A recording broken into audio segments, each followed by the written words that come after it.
Olá, sejam muito bem-vindos a mais um Papo Íntimo aqui das médicas maravilhosas, das melhores desse universo todo, da MWB. Hoje para conversar com vocês sobre um assunto que eu lembro muito claramente quando eu era criança, de um colega meu que ele tinha isso na escola e a gente não sabia o que era. Era um menino que era um menino muito bonito, muito querido, mas ele tinha uma timidez muito importante porque ele tinha tanto no couro cabeludo dele quanto nas sobrancelhas uma descamação. E algumas crianças tinham aquela maldade de comentar. Depois que eu fui crescendo, entendendo, eu entendi o que era aquilo, né, que era dermatite seborreica. E para conversar um pouquinho sobre esse tema, que talvez o teu filho passe ou você passe e você não sabe como tratar, eu convidei Ivna e Carol. Então, primeiramente, Carol, explica pra gente o que é a dermatite seborreica. A dermatite seborreica ela é uma inflamação crônica da pele, né? A gente não sabe exatamente qual é o seu mecanismo de ação, mas acredita-se que tem a ver com a produção de sebo, né? Então, é uma produção exacerbada, então a gente tem uma descamação de algumas regiões, couro cabeludo, face, sobrancelha, asinha de nariz, cantinho de boca. Tá, então não tem uma causa específica, mas ela é bem comum. Sim. Como que a gente consegue diagnosticar se o que esse paciente tem é uma dermatite seborreica? O diagnóstico da dermatite seborreica vai ser clínico. A gente vai olhar e vai distinguir, conseguir ver ali aquela casca com um pouco de gordura, às vezes um pouco amarelada. Existem vários estudos tentando comprovar ou mostrar o porquê que existe dermatite seborreica. Algum deles fala a favor de fungo, que é a malacésia. É um fungo que vive na nossa pele, ele é um fungo residente, mas se a sua imunidade não está lá muito bem, se você se estressa ou alguma coisa nesse sentido, ele pode desencadear a doença. A dermatite seborreica, ela tem 2 picos na vida, que é até os 2 anos de idade, que a gente acredita-se que seja por indução hormonal, os hormônios que vêm da mãe. Da mãe mesmo, né? E aí super normal, é aquela crosta láctea do bebê. As minhas duas tiveram. E aí depois, a partir da adolescência, idade adulta. Quando a criança, né, quando a pessoa tiver dermatite seborreica entre 2 e 12 anos de idade, a gente tem que se preocupar e fazer algumas investigações. Fora isso, é normal e é o que a Carol já falou, é uma doença crônica que vai precisar ser acompanhada pro resto da vida. E a gente às vezes fica naquela dúvida, né, Ivna, sobre a diferença de dermatite seborreica para psoríase. Tenta nos ajudar um pouquinho, Carol, para conseguir, obviamente não é o paciente que vai fazer, mas às vezes a pessoa teve um diagnóstico e depois não teve uma resposta ao tratamento. Qual que é a diferença das duas lesões? Como que a gente pode saber se é uma coisa ou outra?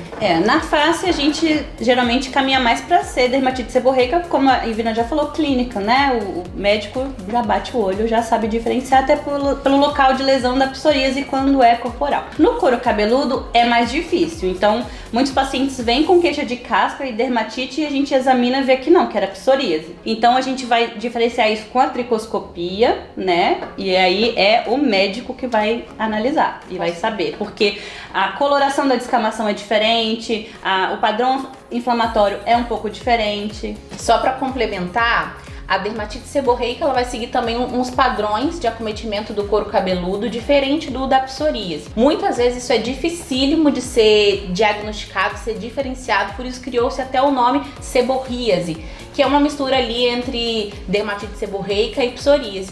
E muitas vezes a pessoa vai precisar de uma biópsia para poder fazer o diagnóstico final. Nem sempre é fácil.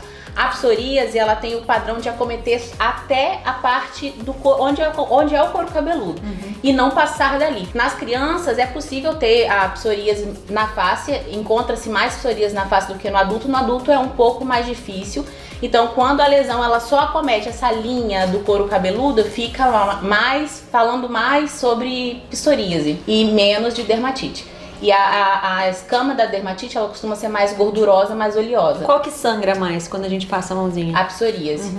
Ela faz um sinal do orvalho sangrante, que é o de Auspitz, e aí ela vai mostrar que é uma psoríase. Porque... Não que a dermatite não sangre também, porque as pacientes têm aquele prazer de ficar coçando e elas fazem um trauma, mas assim, né, clinicamente tem essa diferença. Quero ir falando então da dermatite seborreica, que é o assunto desse papo de hoje. Como que a gente vai tratar? Como a Ivna falou, tem a questão do fungo malacésia, né? Então, uma das bases do tratamento é usar antifúngicos, né? Então, a gente opta por corticoides de baixa potência, antifúngico, ceratolítico. O que é ceratolítico? É como se fosse um esfoliante para tirar aquela descamação. E é uma coisa que a paciente vai ter que fazer periodicamente várias vezes. Vai fazer por um tempo, né?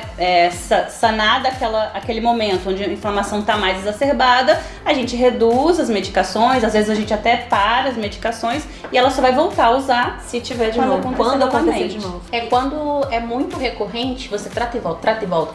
Às vezes a gente faz o tratamento com 2 a 3 vezes na semana, por meses, 1 mês, 4 semanas, 5 semanas, 6, de antifúngico, e depois deixa ele uma vez na semana pro resto da vida.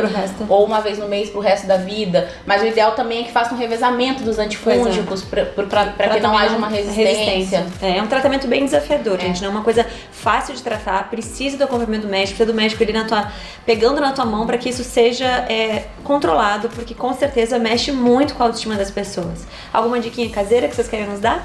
É importante manter a higiene desse couro cabeludo. E uma dica que pode ser legal, que é acessível para as pessoas em casa, é usar o óleo essencial de melaleuca. Lógico, né, gente, que não é para besuntar ou usar todo dia, porque pode causar irritação na nossa pele, apesar de ter estudos dizendo que não é muito, mas tem que ter cuidado. Então o óleo de melaleuca, ele é antifúngico, antibacteriano, anti-inflamatório, então dá pra utilizar ele. Aí é só botar no couro, massagear e depois lavar. Exatamente. Legal. Muito bom, gente. Então vamos estar sempre atentos a esse diagnóstico, né? Essa manifestação, tanto em a gente, nos nossos filhos, nos nossos adolescentes, para que a gente traga ele ao médico, para que ele tenha um tratamento adequado e consiga superar, como esse meu colega certamente no futuro pôde superar, né? Esse, como eu diria assim, constrangimento que uma doença como essa pode causar, certo? Muito bom estar com vocês hoje, meninos. Até o próximo Papo Íntimo. Beijão. Tchau, tchau.